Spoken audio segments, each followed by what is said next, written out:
It's not my book this time. I wasn't sure we were ready to start. Okay. Look, we were delivering as promised. Seki is continuing FGO, and we're going chapter by chapter. And I feel like Seki can understand why we're going chapter by chapter at this point. Yeah, now I get it. It wouldn't have really made sense in the first, part, but... Not when, over half the stories were just not worth talking about. Yeah, but now I get it. Yeah, now the stories all have their own individual appeal or lack of appeal, depending on the chapter. So, I don't know, I thought Agartha was great. You haven't read Agartha yet. You've played Agartha. So at the time of recording this, Seki has only just did the Agartha chapter gameplay-wise. Yeah. That was a week ago. We'll go over that in more detail when we go over Agartha. Yeah. But for now, Shinjuku. We started with Shinjuku here. She's playing these in roughly the right order. There's obviously going to be some weird, some oddities here and there, but roughly the order it came out in. Which meant, obviously, I tried to start with Salem because I thought it went bottom down, and then I was told that it goes bottom up, and then I started with Shinjuku. Yeah, you didn't actually start Salem, but you were about to. No, I was about to click into it, though. I was like, so Salem's first, huh? No, that's the final. Yeah. Well, they're in the list. They're organized Salem, Shimosa, Agartha, Shinjuku. Yeah, and what order is the part 1 set chapters listed in? Yeah, well, I wasn't thinking about that. Well, I mean, it's still FGO, so we don't have to spend... Unlike other gaming off-the-shelves that both Seki and I have done, mostly together, sometimes separate. Yeah, how's that second half of Ace Attorney coming? I need to finish Hollow on Roxy. But unlike those, we don't really need to get deep into the weeds of the gameplay, but because it's kind of timely, I need to ask, how has your opinion changed on FGO as a system? I'll let you be the first to pick, even though I can think of... What do you define here? Are you asking about the mechanics of the gacha rules? Are you asking about the actual system of working through, the chapters? Are you asking about, picking servants? What, or, trying to remember the triangles of, advantages? What exactly are we talking about here? Well, obviously I'm talking about one in particular incident, but if you have other stuff you want to talk about, feel free to go into that first if we want to start with the nice stuff. I guess we could start with the incident. So, just this past week, I think it was September 7th to 14th, right? Mm-hmm. Ozymandias was on Raid Up. It was the first time he'd been on Raid Up since White Day, I think. And I had saved not all of the courts I've gotten since the start of the year, but a fair amount of courts, right? I think I'd saved altogether about 470, and then I had 14 tickets or so. And keep in mind, I haven't done free quests up to this point. I didn't really do any rank ups. I didn't do any advanced quests, etc. So it was literally just what I was getting out of playing the chapters. Oh my god, excuse me. And logging in semi-regular. Well, fairly regularly. I try not to miss a login day. I think I'm on 4-week streak at this point. I'm so proud of myself. I think it's the first time I've made it that far without forgetting to log in once. But I mean, granted, let's start back from the beginning of the year. I think this year alone, I have dropped courts throughout the year on things, right? Because I pulled Odysseus in, I think, 2 or 3 10 pulls. So I spent, at least 30 to 60 courts there. I did some pulls over summer because I got 2 Summer Barghest to MP2 and Summer Melusine, even though I wanted Summer Balbanchi. I did the GSSRs, and I've done some other random rolls throughout the year. So I haven't been saving like I could have been, I'm certain if I had just buckled down and not rolled on anything, You probably got Aussie. Oh, I would have had enough for pity, no problem. Yeah. Yeah. Now, I didn't have enough pity when I initially rolled for Aussie. So the summon went live. I live streamed it. It's on the channel. And I dropped all of the 470 I had saved up, plus my tickets, and I didn't get him. I do have NP5 Nitocris and an extra copy of Nitocris after that. Assassin Nitocris. Yes, Assassin Nitocris. Summer Nitocris. Yeah. And then, because that was the Raid Up banner with Aussie. And then I did also, in the course of the rest of my polls, get Vritra, which is the 5-star that I ended up getting. And I got Vritra kind of in the middle, I think. I don't think I got Vritra on stream, but I hadn't done too many free quests. Yeah, you did. I did get Vritra on stream? Yeah. Okay. So I got Vritra in the first, like, halfway to pity. So, like, by the time I was halfway to pity, I'd already pulled a 5-star, and I think almost an NP5 4-star. Yeah. Right? Which is pretty damn good luck, you know? Like, that's incredible luck. It just wasn't the rate-up servant, which was Aussie. And then I also got Watanabe no Tsuna, which is a 4-star a little bit later when I kept pulling. So I went back and I started playing through the free quests, and I did some rank ups. I think I did like 3 or 4 of them. I haven't touched advanced quests yet because I was a little skeevy of whether or not I'd be able to actually get through those. Like there's some you get through, but those are so rough. But I was also struggling a bit on the rank ups because they're scaled to whatever rank the servants are, and a lot of the servants that I've put a ton of levels and ascensions into are 4 and 5 stars, which means that their rank up quests were quite hard. I think I got through Iskandar for sure and Kukullan Berserker for sure, and I don't know who else I got through. So I mean, I have to check my account, but that's fair. I think because they were like 6 nodes each too.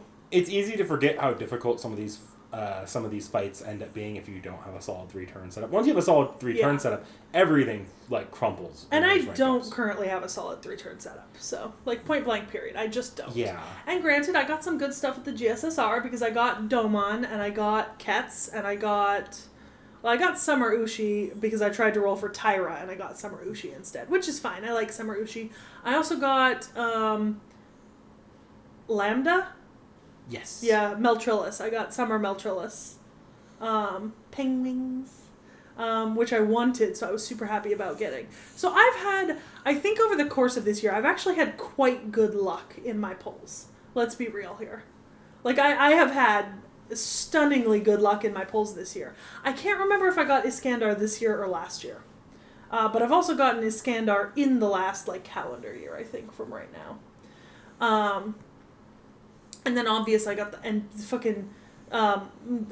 the New Year's GSSR, I got that stupid tried to go for Chin-Chi Wang or Himiko and ended up with 2 Sherlocks, which now I care more for, but at the time I was just pissed that I managed to get the extra, but to have both of mine not be the ruler I wanted, which was very frustrating, you know?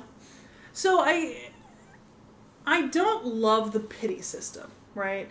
I think that 900 Saint Courts, 300 pulls is a bit excessive for one copy of a servant. I think that's where I'm breaking down to at this point, is that I'm irritated that to guarantee the rate up servant, I need to spend almost a quadruple digit amount of courts when it is not in actuality that easy to earn courts, right? And I can say pretty confidently that it's not that easy to earn courts. Because I spent the week after the rate up started, right, farming, right, free quests and rank ups. And free quests are fine until you get to about Camelot. I mean, even Okeanos, I was starting to struggle. Up to Okeanos, I was pretty much 3-turning everything with good borrowed servants, right? Because between Koyan and a couple of other servants I have, if I get the right servant borrowed from a friend, I can blast through a setup pretty quickly, just activating the right power-ups, especially now that I'm paying attention. But with the free quests, because you have to run every single one of them 3 times, and you're having to spend AP on that, right? And then, you know, you can't, God forbid you use a court to continue the fight because you're trying to earn a court and you're only getting 1. So I think the fact that you need to run every single free quest 3 times through to get to it, obviously, like, I had, like, a ton of free quests I'd never done, right? Because I'd never done any of them, so obviously I had an excessive amount. But it's not a very good way to farm courts.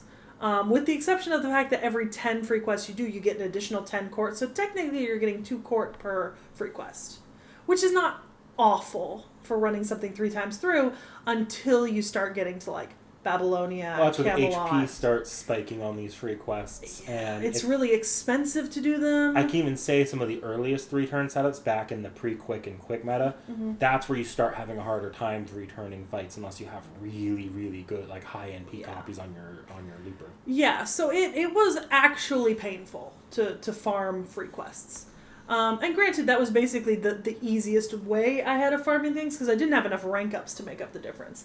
And I think I ended up getting to about 780 quartz spent altogether on Aussie's rate up.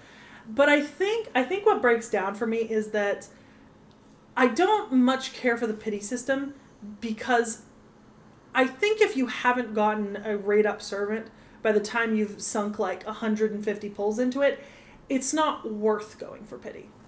I don't think that... And pity doesn't apply if you've already pulled the servant, right? So there's no guarantee. Like, let's say you pull Aussie in like the first 330 pulls, right? And then you keep going to pity in the hopes you get a second Aussie. That's not how that works, right? You only get pity if you haven't pulled the servant so far, right? For now. But, okay, for now, you only get pity if you haven't pulled the servant. And personally, I don't think that 900 quartz is a reasonable amount to pay for a servant, essentially. So I don't love that. I think if you can get it within the first, like, 450, then that's worth it. So I don't love the pity system, but, despite all the whinging and whining I was doing over the course of the week, like in the Discord and in the few streams I did, I'm not genuinely that upset about it. If I was really that upset and that determined, I could have powered through another, like, 16 hours of nonstop grinding at the end of the week without sleeping, and I probably could have gotten to pity. Like, there's a decent chance that I would have been within, like, 10 quartz or so, and then if I'd really, really cared, I could have spent money or gone and done something else, found some other way to farm. Just those last couple quartz I needed. So, I mean, despite the fuss I put up outwardly, I'm not actually that upset because I know all the rate ups will come back around again. None of these servants are one time and then never coming back again. But you're starting to see the issue with FGO's pity that fans complain about. Yeah, I think I would be more upset if I hadn't gotten Vritra. That's the thing. The fact that you only got one SSR and you almost went to pity... Yeah, is a little unreasonable. I personally think the way FGO's pity should work is every 300 quartz you should be guaranteed an SSR. Even if it's not the rate-up SSR, like, it's going to be either the rate-up or the not rate. Because that's, to my understanding, that's how the Genshin Honkai pity works. Where, I don't know the exact numbers, I don't know how reasonable it is, but it's people like that pity a little bit more. And... when you hit the pity, you have a 50-50 chance of getting the rate up or another SSR. And then if you hit it enough times, I think you're guaranteed the rate up SSR. I think FGO should adopt something like that. I think I agree. Obviously, like I said, I think I would be more upset about the gacha and pity system if I hadn't gotten Vritra and Watanabe no Tsuna and like the fully NV5 Nidacris. But, I mean, all things considered, I didn't do terribly. I mean, it would have been nice if I'd gotten another SSR. Anyone, right? Aussie or someone else. But I did still get a 5-star, and I got 2 decent 2-stars. And one of them is now NP5. So I'm not altogether that upset. And I don't think that it really affects my opinions on the overall gameplay of FGO. I think what's actually more detrimental to my opinions on the overall gameplay is the free quest system. Because that was painful. That was extremely painful. And I'm sure some people are going to say, oh, you did it to yourself by not playing them every time you finished a chapter. But there's no instruction that you should play them when you finish a chapter. Like, there's no insistence that you play them when you finish. Like, there's no anything that promotes you to play them necessarily when you finish a chapter, unless you're specifically farming for quartz or something.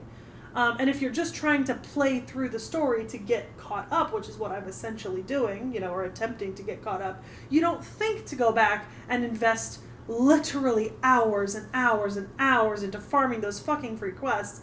And it's like, if anything got me upset, it was definitely that, because I spent probably at least 36 hours just straight logged into the game. Like, every day I'd log in at like 9 a.m. and I wouldn't log out till like 10 p.m. like 3 days in a row, and I'd just be tapping away at those fucking free quests, and they were awful. My pushback there is probably and the that AP. You don't really need to do the free quests. Like, there's never a reason you have to do it unless you're farming for quartz in particular, and at that point the point's less the free quests themselves and more how not worth the court they can feel. Yeah. Like I said, my problem with the game is more so the free quests, and that's, obviously because I just recently sat down and did like 90 of them. You know? It was an unreasonable amount. I have my problem with the free quests too, but my problem with the free quests are that they're your primary means of farming mats if you're not playing events, and the drop rates on those mats are actual shit in those free quests. Yeah, well, they were good for some mats and not for others. I managed to build up a pretty good bulk of almost everything. I never really built up a good collection of assassin mats out of it. Like even though I played a lot of those free quests, right? And you would think I would have gained like a pretty decent smattering of everything, but I somehow barely gained any assassin materials the entire time I was playing the free quests. And I know because I've been trying to level Koyanskaya's skills, and I've literally only gained enough assassin mats to level like 2 of her skills once. Like total. And I'm not talking about the blood bullets. I'm talking about the actual assassin gems, is where I struggled. Because I got a ton of everything else. I mean, you saw... Oh, I got Estrella, right, as well. You saw I 10-10-10 Estrella first day, and then I started trying to 10-10-10 Melusine because I was like, they're both rulers, and I was able to do Estrella really easy, and I still actually had a lot of gems left over in everything except for Assassin, and I never gained enough Assassin gems to keep going. It's because the Assassin gems are only ever going to be dropped by the Assassin servants, to my knowledge. There might be other enemies that drop them, but we don't get a lot of Assassins in FGO, especially early FGO. There weren't that many Assassins. Yeah, so that was my biggest problem with the actual farming. But I think... Obviously, I know that the question was aimed towards the fact that, when we did the end of the Part 1 review, I sort of glibly said, oh, I think the gacha system is great, right? I don't necessarily think that I think it's terrible. And I also don't think that I've gone down to, like, middling yet on it. But you have to admit, I've also been incredibly lucky. Yeah. Over the last year. Like, Odysseus, all the other servants. Like... I still feel positively towards it because I've been lucky. But you're seeing the cracks now. Yeah, maybe if I have a prolonged period of bad luck, and I do have a couple more rate-ups throughout the rest of this year that I'd like to roll on, if I have some spare quartz for it. But I'm certainly not going to be farming quartz for it. Although I will try to keep playing through free quests a little bit at a time just to clear them, because I don't want to have a huge backlog again and want to be farming. That's what I said until I ended up with 3 chapters worth on both servers. Yeah. As for the actual mechanics of the game, like the fights and stuff, keeping it to Shinjuku. We obviously stuff happened in Agartha for people that watch the stream. Yeah, I don't want to talk about Agartha.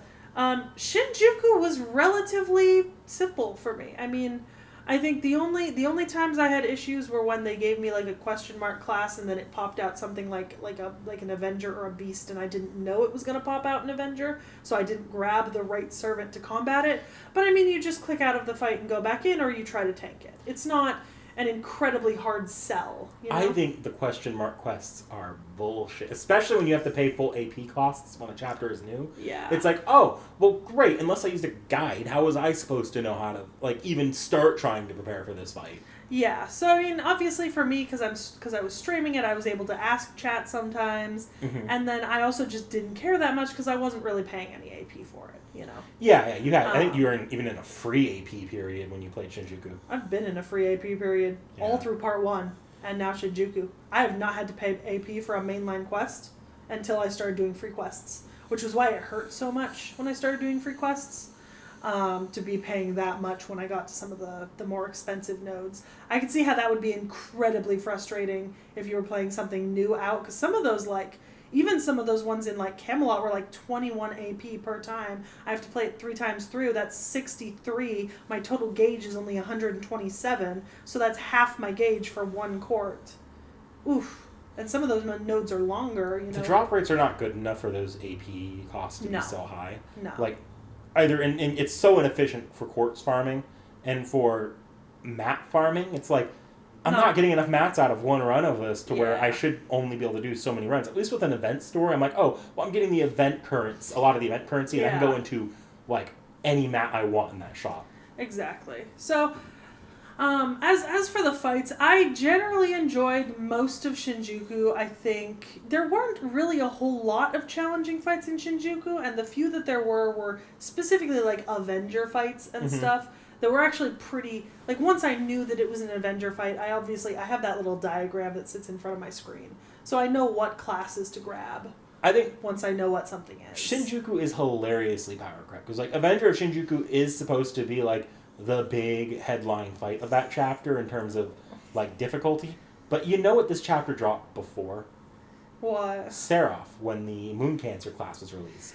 Yeah. So Moon Cancer didn't exist with this chapter, and when Moon Cancer was released less than a year later, or less than a month or two later, our only Moon Cancer was like a 4-star, mostly support. And I did oftentimes when fighting an Avenger borrow myself a fully leveled BB. Yeah. You know? So, I mean, I have the benefit of that. So, gameplay-wise, Shinjuku was fantastic, actually. And here's the thing. I know that they didn't continue this for a long period of time, but I actually really liked the true name reveals after having them called, like, Avenger of Shinjuku or Berserker of Shinjuku. I actually really liked that throughout this chapter. I'm actually a pretty big fan of that mechanic. Shinjuku, I think the issue is Shinjuku is probably the only of the chapters that really handled that well. Shinjuku handles it really well.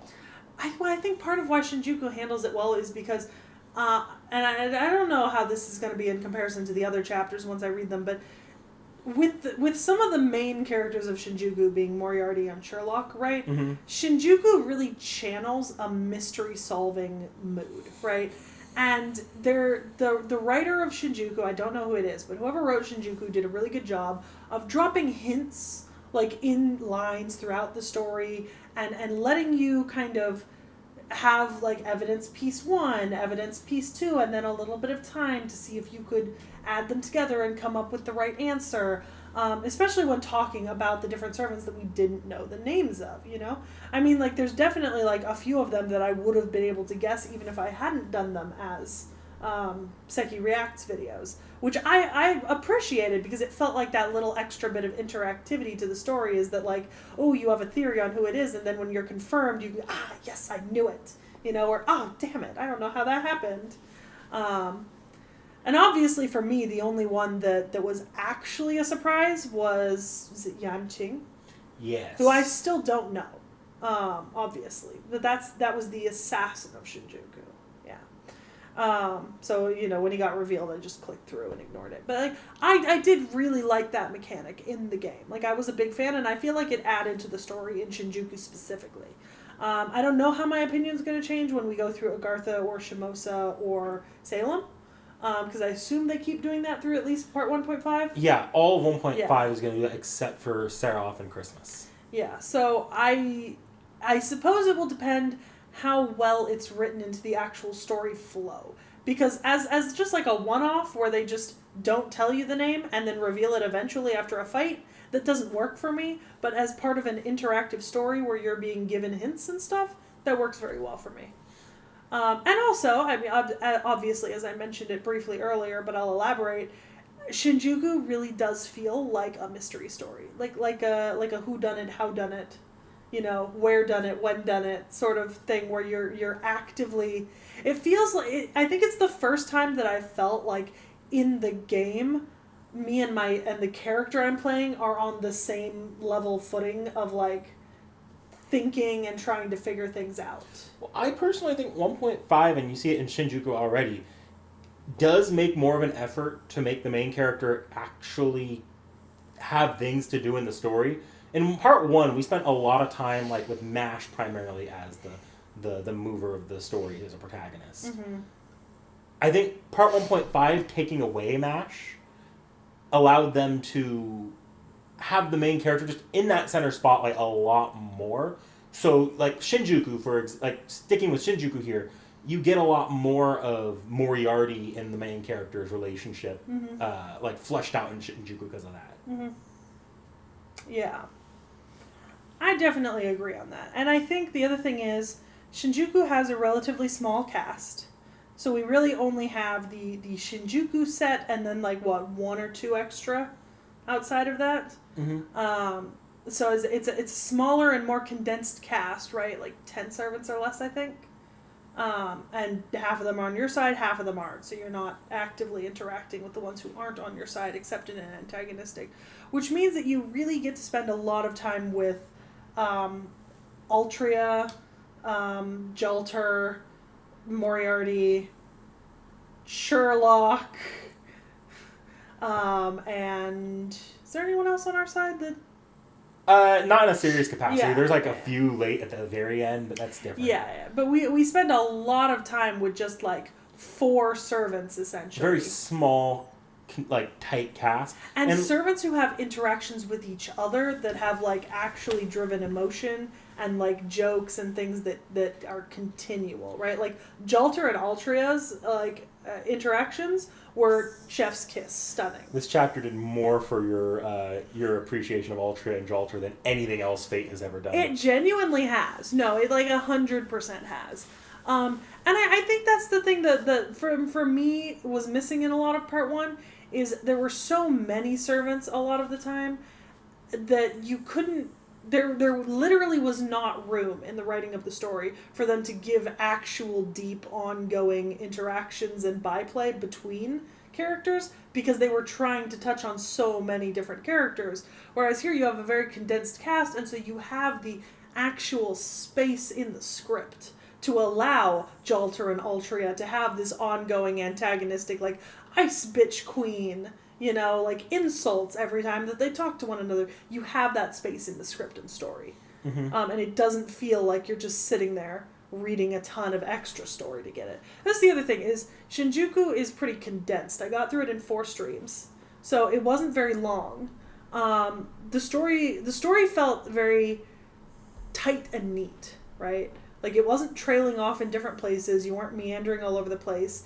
You were following a story, and it was well thought out and well put together and well organized with good characters on sort of either side of it, you know?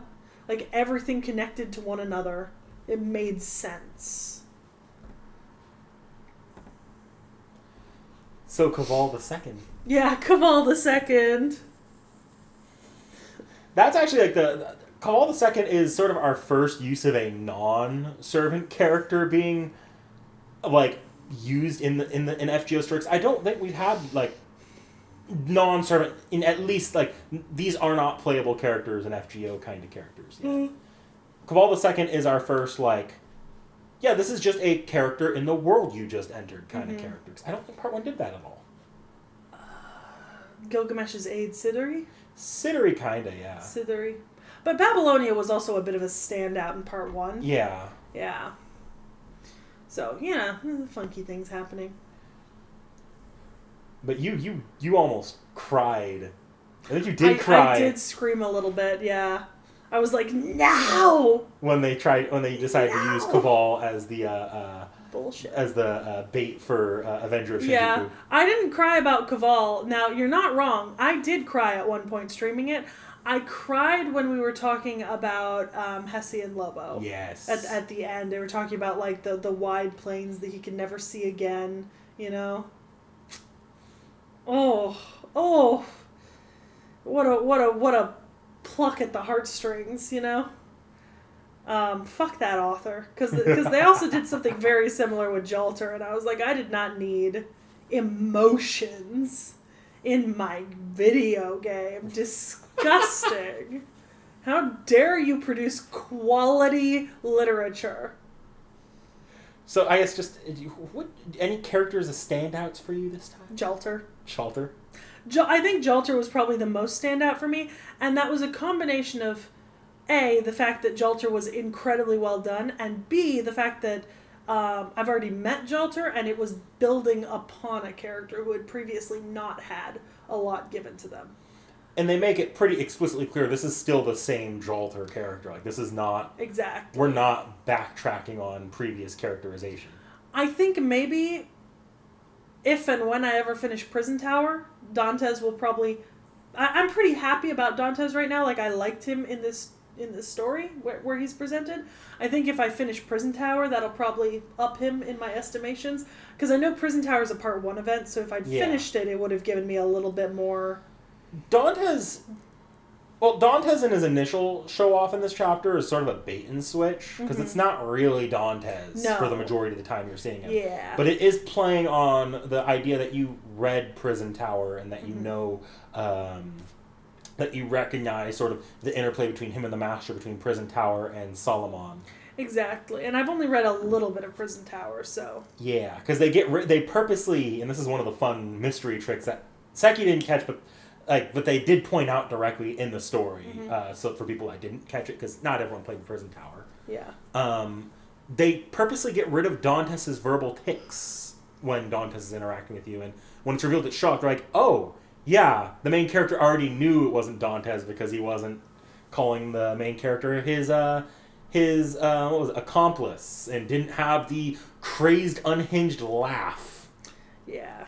So obviously that's not something I would have picked up on, but I picked up on other stuff in the story. But that's a good example of like that mystery writing aspect. Exactly. Where it still gave you all the pieces you needed. It just, you didn't have them all. Yeah, exactly. It's like the ability to build upon what's already been established, regardless of who already established is important for it. But yeah, I think Jalter's probably the character I liked best in the chapter.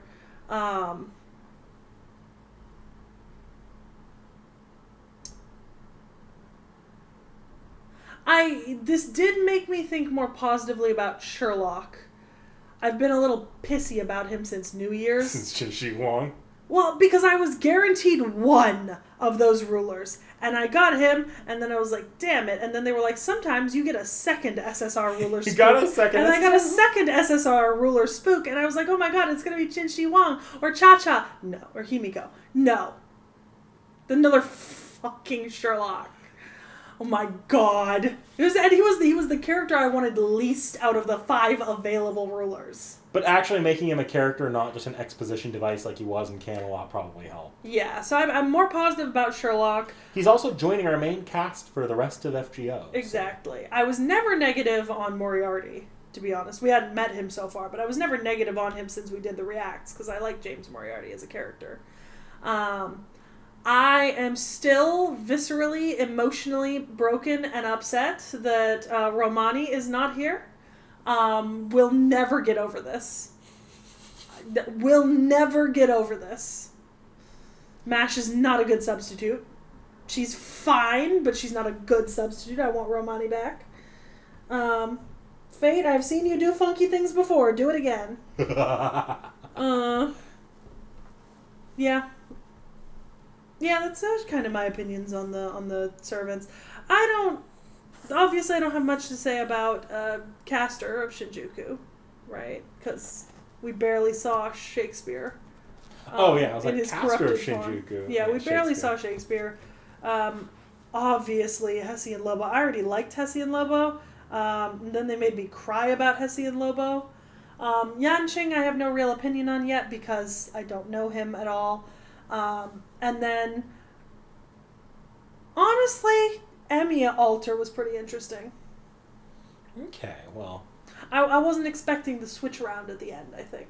I was really on your side the entire time sort of twist. Yeah. I wasn't really expecting it, so I'm not sure how I don't know. I think I'm kind of neutral about it. He did have some interesting interactions with, I guess, Altria right at the end there, but yeah. You'll be seeing more Emiya Alter relatively soon, so you'll have, I'm sure you'll have more time to parse out your thoughts on him. That's fair. So yeah, I think we're at a little bit of a weird crossroads here because technically the next chapter canonically to release, or in terms of chronological, or when the game in terms of order of release would be Seraph. But I don't know if that's the next chapter you're reading because you haven't played Seraph yet. Yeah, look, Seraph and Agartha will be the next 2 videos out. Whether it's Agartha and then Seraph or Seraph and Agartha, I don't know yet. And that's fair. I've always told you, you can do pretty much these in any order. Honestly, Shinjuku you have to do first, and Salem you should probably do last. But anything else is not that bad. So after those things, I'll move on to Shimosa. Haven't decided yet. You won't have to wait particularly long for them, though. We're not going to try to work these into our normal schedule of videos coming out for the most part. So when we have one of these done, we will try our best to get it published within a week after recording it, probably. And we'll try to record these pretty contemporaneously to while I'm playing them, because that way I don't have time to forget things. So, over the next couple months, you should be getting at least 1 to 2 of these per month, depending on how many chapters I've done. I think right now we're predicting that I will be done with 1.5 by the end of 2025. Yeah. For now, let's get through Agartha and Seraph, since those should both be relatively quick turnaround. And then if you're reading Shimosa on stream, we might not have them out that quickly. We'll see, because Shimosa's probably the wordiest of the Epic of Remnants. Well, look, my honest goal and what I'm kind of racing to beat in terms of time-wise is Seraph and Agartha will come out before the end of September or at the very beginning of October. I will be done with Shimosa when October ends, point blank period. I will be done with Salem when November ends, and then I'll be on the Christmas event in December.